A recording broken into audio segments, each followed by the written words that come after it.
अस्सलाम वालेकुम। इस वीडियो के अंदर हम वाइल लूप को देखेंगे और हम कंपेयर करेंगे कि वाइल लूप और फॉर लूप में क्या डिफरेंस है। अगर आपको फॉर लूप समझ में आ चुका है, पिछली वीडियो के अंदर मैंने समझाया था, तो वाइल लूप समझने में ज़्यादा टाइम नहीं लगेगा क्योंकि इन दोनों लूप्स की बेसिक्स बिल्कुल सेम है।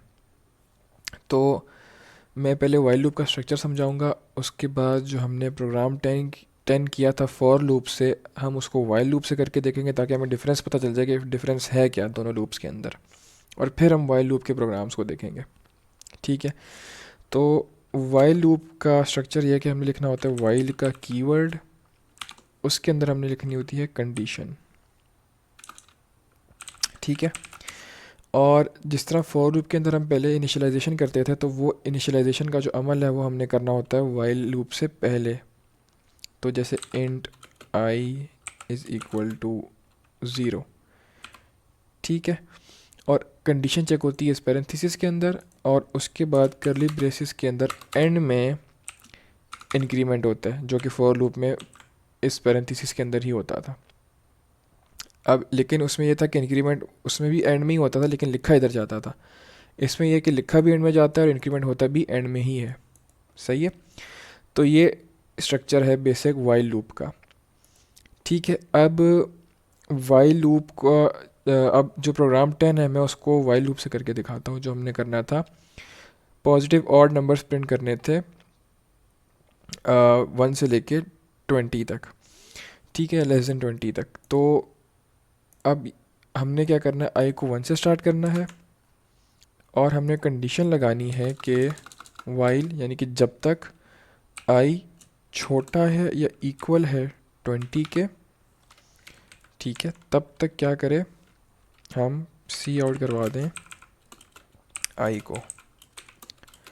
सही है, और क्योंकि हमें ऑड नंबर्स प्रिंट करवाने हैं सिर्फ, तो हमें इंक्रीमेंट जो है वो करना पड़ेगा 2 का। So i is equal to i plus 2। ठीक हो गया।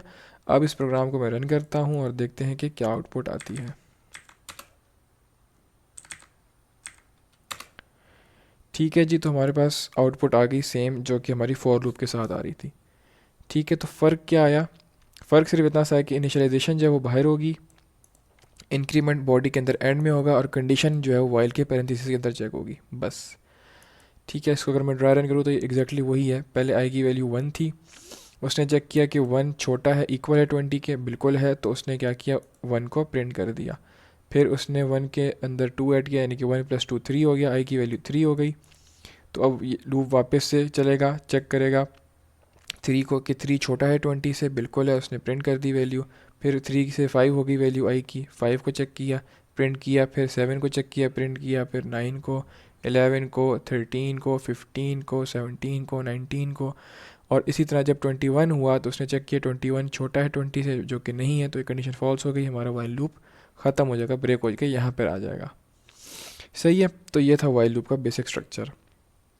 अब हमने प्रोग्राम नंबर 11 करना है यूजिंग वाइल लूप, और प्रोग्राम नंबर 11 कह क्या रहा है, वो ये कह रहा है कि हमें सम प्रिंट करना है। 1 से लेके 15 तक जितने भी नंबर हैं उनका आपस में सम प्रिंट करना है। ठीक है, तो हमें एक तो वेरिएबल चाहिए होगा सम का, so int sum is equal to 0। ठीक है, अच्छा, और हमें 1 से लेके 15 तक चलाना है लूप। तो आई तो मैंने 1 बता दिया, और 15 कंडीशन लगेगी कि 15 तक लूप चले। सही हो गया। अच्छा, अब हमें करना है प्रिंट सम, तो उसके लिए हमें सबसे पहले सम कैलकुलेट करना पड़ेगा। Sum is equal to sum plus आई।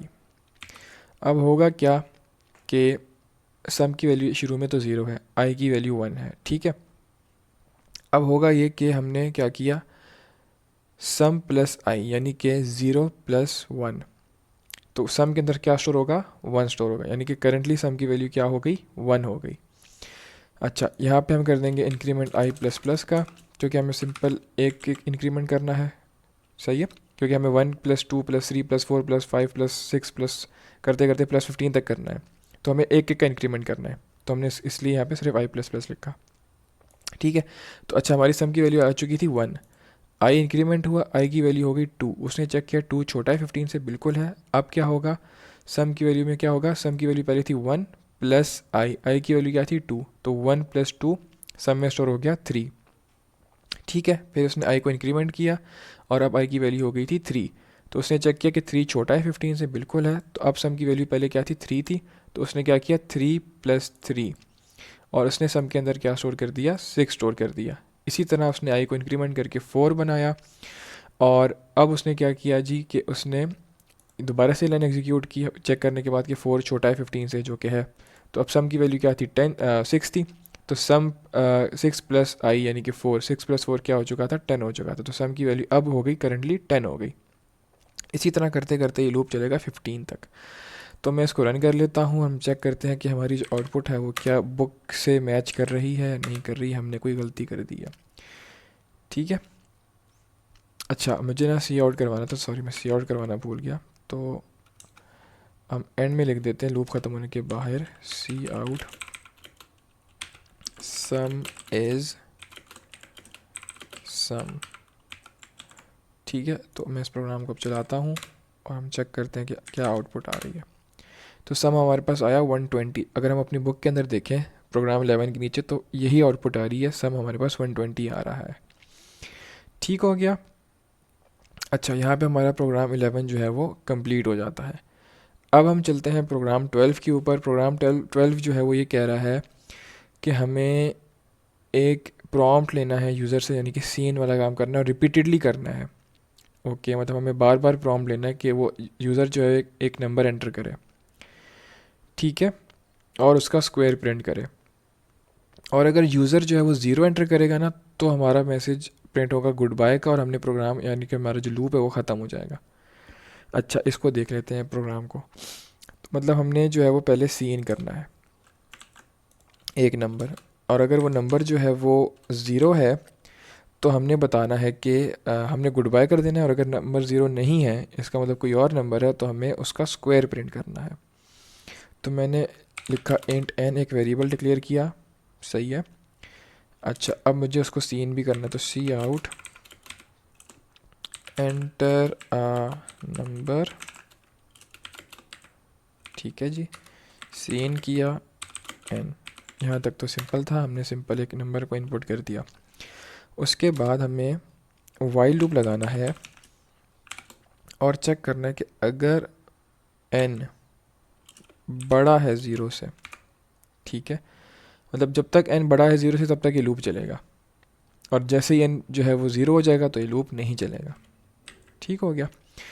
तो हमने किया, कंडीशन लगा दी। अब हमने क्या किया, सी आउट कर दिया एन इंटू एन, हमने उसका स्क्वायर प्रिंट कर दिया।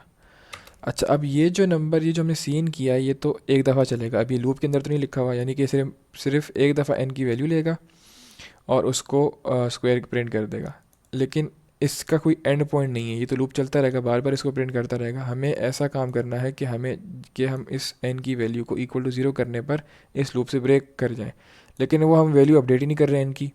तो इसका मतलब है हमें एक सी आउट सीन दोबारा करना पड़ेगा इस लूप के अंदर, ताकि हम लूप के अंदर उससे पूछें, और अगर एन की वैल्यू ज़ीरो आ जाएगी तो फिर वो कंडीशन फॉल्स करके बाहर आ जाएगा।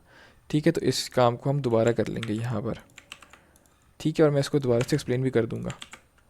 तो अच्छा, अब हम चेक करते हैं कि क्या आंसर आता है। ठीक है, अच्छा मैंने 4 लिखा, उसने 16 प्रिंट कर दिया, ठीक है, मैंने 3 लिखा, उसने 9 प्रिंट कर दिया यहाँ पर। सही, थोड़ा फॉर्मेट का इशू है बट थोड़ा गुजारा करें। अच्छा, उसके बाद मैंने 5 एंटर किया, उसने 25 एंटर कर दिया। अब अगर मैं 0 एंटर करूँगा ना तो ये लूप ब्रेक हो गया।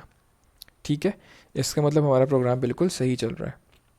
हमने ये सीन 2 दफ़ा क्यों किया है, एक दफ़ा तो इसलिए किया क्योंकि हमें इनिशियली नंबर चाहिए था जिसकी बेस पे हमने कंडीशन लगानी है, और अब हमें लूप भी तो ब्रेक करना है अपना, कि हम लूप से किसी कंडीशन पे बाहर आएँ। तो अगर हम सीन दोबारा नहीं करेंगे इसका मतलब एन तो सेम ही रहेगा, सही है, और अगर एन सेम रहेगा तो ये लूप इनफाइनाइट टाइम्स चलेगा, और हम वो ये चीज़ नहीं चाहते कि लूप इनफाइनाइट टाइम्स चले। तो इसलिए हमने दोबारा से सी इन किया ताकि हम एन की वैल्यू अपडेट कर सकें और फिर हम चेक कर सकें लूप के कंडीशन को कि क्या वो कंडीशन मीट कर रही है कि नहीं कर रही।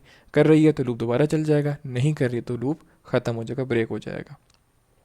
ठीक है, तो यहाँ पे हमारा प्रोग्राम 12 भी कंप्लीट हो जाता है। और हाँ, हमें गुड बाय प्रिंट करना था तो हम सी आउट कर देते हैं यहाँ पे गुड बाय। ठीक है, और थोड़ा फॉर्मेट में सही करके आपको शो करवा देता हूँ। इसको हम \n कर देते हैं, तो अब सही हो जाएगा। अब मैं इसको वापस चलाता हूँ। मैंने 5 एंटर किया, उसने स्क्वायर बता दिया। मैंने 6 एंटर किया, उसने स्क्वायर बता दिया। मैंने 3 एंटर किया, उसने स्क्वायर बता दिया। मैंने 0 एंटर किया, उसने गुड बाय कर दिया और प्रोग्राम ख़त्म हो गया। ठीक हो गया। तो यहाँ तक हमारा प्रोग्राम 12 जो है वो कंप्लीट हो जाता है। अगला जो टॉपिक है हमारा वो है डू वाइल लूप, और उसको मैं सेपरेट वीडियो में बताऊंगा, ताकि पहले आप वाइल लूप को सही तरह समझें, इसको डाइजेस्ट करें, इसको सही तरह प्रैक्टिस करें इसकी, और फिर मैं डू वाइल लूप को अगले वीडियो के अंदर बताऊंगा। और फिर मैं इन तीनों लूप्स का आपस में कंपैरिजन करके बता दूंगा कि कौन सी सिचुएशन में कौन सा यूज़ करना होता है। तब तक के लिए अल्लाह हाफिज़।